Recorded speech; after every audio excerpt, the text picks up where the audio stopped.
This is Sindhi. Welcome to our channel absolute studies. आज हम करने वाले हैं क्लास 9 सब्जेक्ट साइंस में केमिस्ट्री में से चैप्टर स्ट्रक्चर ऑफ एटम। ये इस चैप्टर की थर्ड वीडियो होने वाली है। इससे पहले इस चैप्टर की हमने 2 वीडियो ऑलरेडी कर चुके हैं। तो इस वीडियो में हम इस चैप्टर के रिमेनिंग टॉपिक कवर करने वाले हैं, जिसमें है atomic number, mass number, isotope and isobars. ये कुछ हमारे टॉपिक पेंडिंग रह गए थे, तो इस वीडियो में हम इन टॉपिक्स को कंप्लीट करेंगे।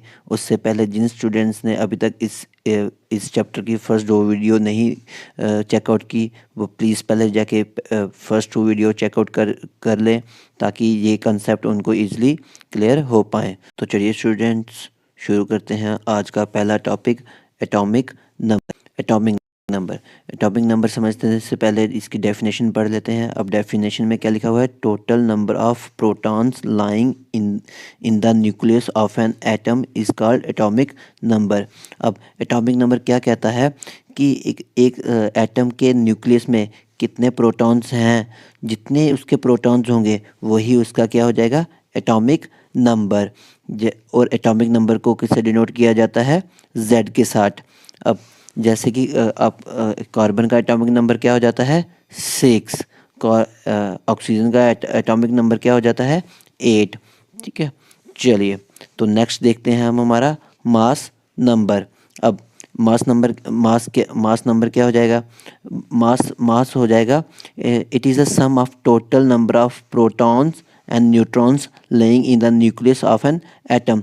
तो स्टूडेंट्स, जब हम लास्ट टाइम हमने न्यूक्लियस के बारे में पढ़ा था, तो हमने बताया था मैंने आपको कि एटम का जितना भी मास होता है वो टोटल का सारा कंसंट्रेटेड होता कहाँ पे होता है? सेंटर में, न्यूक्लियस में। और न्यूक्लियस जो होता है वो क्या होता है? प्रोटॉन्स और न्यूट्रॉन से मिलके बना होता है।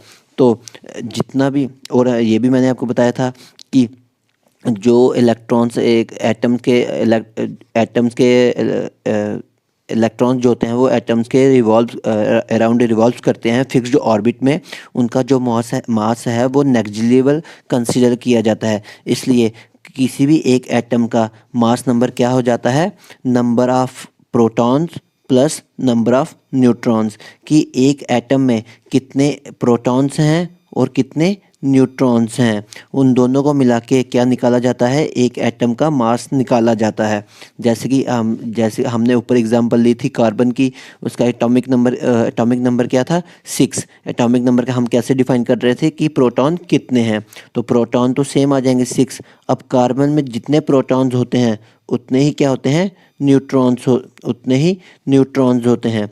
अब कार्बन 6 प्रोटॉन्स हो गए और 6 ही न्यूट्रॉन्स हो गए, और 6 + 6 क्या हो जाएगा? 12 हो जाता है। तो एटॉमिक मास क्या हो जाएगा कार्बन का? एटॉमिक मास हो जाएगा कार्बन का 12 यूनिट। फिर हम चलते हैं हमारे सोडियम की तरफ। सोडियम में हम देख लेते हैं, सोडियम होता है Na, ये Na लिख दिया। अब सोडियम का क्या एटॉमिक नंबर ऑफ प्रोटॉन्स कितने होते हैं सोडियम में? 11। और नंबर ऑफ न्यूट्रॉन्स कितने होते हैं? 12। और दोनों को प्लस करेंगे तो हमारे पास क्या आ जाएगा? 23। और सोडियम का जो मास नंबर होता है वो कितना होता है? 23। ठीक है स्टूडेंट्स, चलिए इसी के साथ मूव करते हैं हम अपने नेक्स्ट टॉपिक पे, जो है हमारा आइसोटॉप्स। ठीक है स्टूडेंट्स, अब आइसोटॉप समझने से पहले इसकी डेफिनेशन की तरफ नज़र डाल लेते हैं। अब आइसोटॉप्स क्या है? Isotopes of atom of A same element having same atomic number but different mass number. तो देखिए स्टूडेंट क्या कह रहा है कि देखिए स्टूडेंट्स क्या कह रहा है? Isotope of atoms of A same element, कि हमारे पास एक एलिमेंट है वो सेम एलिमेंट है। अब सेम एलिमेंट में क्या होगा? एटॉमिक नंबर जो होगा वो सेम होगा, एटॉमिक नंबर सेम होगा, but different mass number, but उनका मास नंबर क्या होगा? डिफरेंट होगा। अब स्टूडेंट देखिए इसको लिखने का तरीका कैसे क्या होता है। जब भी हम कोई एटम लिखते हैं, यहाँ पे देखिए मैंने एग्जाम्पल के तौर पे बताया हुआ है। यहाँ पे जब भी हमारे पास कोई एक एटम होगा, किसका एटम है? यहाँ पे हमने लिया है कार्बन एटम। अब नीचे की तरफ हम हमेशा क्या लिखेंगे, यानी कि पाँव की तरफ क्या लिखेंगे? हमेशा एटॉमिक नंबर। और ऊपर की तरफ हम हमेशा क्या लिखेंगे? Mass number. ठीक है स्टूडेंट्स, चलिए अब देखिए, अब हमने एग्जांपल ले ली है यहाँ पे, किस चीज़ की एग्जांपल ले ली है, यहाँ पे हमने एग्जांपल ले लिया हाइड्रोजन के आइसोटोप की। अब हाइड्रोजन का आइसोटोप क्या होता है, प्रोटेनियम, डेट्रेनियम और ट्राइटेनियम। अब इसमें क्या होता है, अब देखिए ये हमने H यहाँ पे लिख दिया, यहाँ भी H आ गया, यहाँ भी H आ गया और यहाँ भी H आ गया।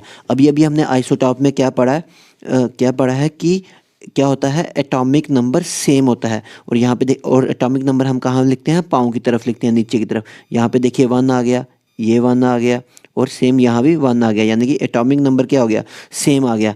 बट अब इसका मास देखिए, यहाँ पे फर्स्ट वाले में मास कितना है 1, सेकंड वाले में मास कितना है 2 और थर्ड वाले में मास कितना है 3। ठीक है, तो ये होते हैं आइसोटोप। आइसोटोप वो एक सेम एलिमेंट के वो कंपाउंड्स होते हैं या फिर वो एलिमेंट होते हैं जिनका एटॉमिक नंबर सेम होता है बट डिफरेंट मास नंबर होता है। तो चलिए अब ये काफ़ी थोड़ा सा इंपॉर्टेंट टॉपिक है, इसलिए हम इसके कुछ यूजेस भी देख लेंगे। अब यूजेस ऑफ आइसोटोप्स, आइसोटोप्स कहाँ इस्तेमाल होते हैं। अब यूरेनियम, आपने यूरेनियम का काफ़ी ज़्यादा नाम सुना होगा।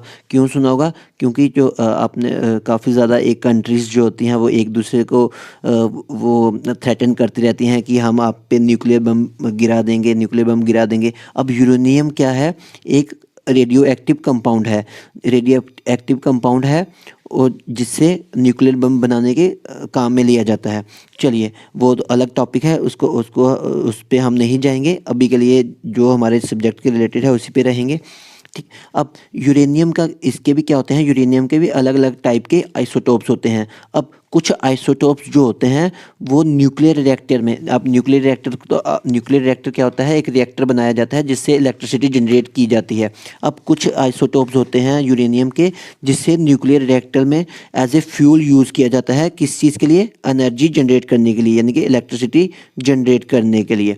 फिर एक आइसोटोप, अब कोबाल्ट हमारा एक मेटल होता है, कोबाल्ट हमारा एक मेटल होता है, जैसे एलिमेंट होता है कोबाल्ट। अब उसके कुछ आइसोटोप्स होते हैं जिससे यूज़ किया जाता है, किसके लिए, ट्रीटमेंट ऑफ कैंसर के लिए यूज़ किया जाता है। सेम कुछ आइसोटोप्स होते हैं किसके, आयोडीन के लिए। और आयोडीन तो मुझे लगता है सभी बच्चों को पता ही होगा, आयोडीन किस चीज़ के लिए ट्रीटमेंट के लिए काम आता है, गोइटर के लिए। जो कुछ लोगों का होता है ना, गला जो होता है काफ़ी बड़ा सा होता है, तो उस चीज़ के ट्रीटमेंट के लिए काम आता है। फिर आपने एक और चीज़ सुनी होगी, कार्बन डेटिंग। अब कार्बन डेटिंग से क्या किया जाता है, किसी चीज़ की एज को पता किया जाता है कि कोई चीज़ कितनी ओल्ड है। अब उसके लिए क्या किया जाता है, उसके लिए कार्बन का आइसोटोप यूज़ किया जाता है। कार्बन 14 एक आइसोटोप होता है, उससे यूज़ किया जाता है कार्बन डेटिंग का पता करने के लिए। तो चलिए स्टूडेंट, नेक्स्ट टॉपिक पे, हमारा नेक्स्ट टॉपिक है आइसोबार्स। अब आइसोबार्स जो है, अब वो क्या है, टोटली अपोजिट है किसका, टोटली अपोजिट है किसका, हमारा आइसोटॉप्स का। आइसोटॉप्स का अगर आप टोटल अपोजिट कर दो तो क्या बन जाएगा, आइसोबार्स।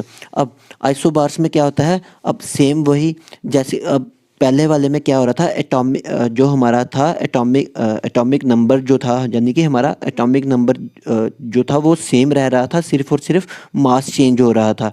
अब इसमें क्या होगा, मास सेम रहेगा, यानी कि the atom are those element which have same mass number but different atomic number is called isobars, is called isobars. अब यहाँ पे देखिए, सबसे पहले हमने क्या ले लिया, आर्गॉन ले लिया, फिर पोटेशियम ले लिया, फिर हमने कैल्शियम ले लिया।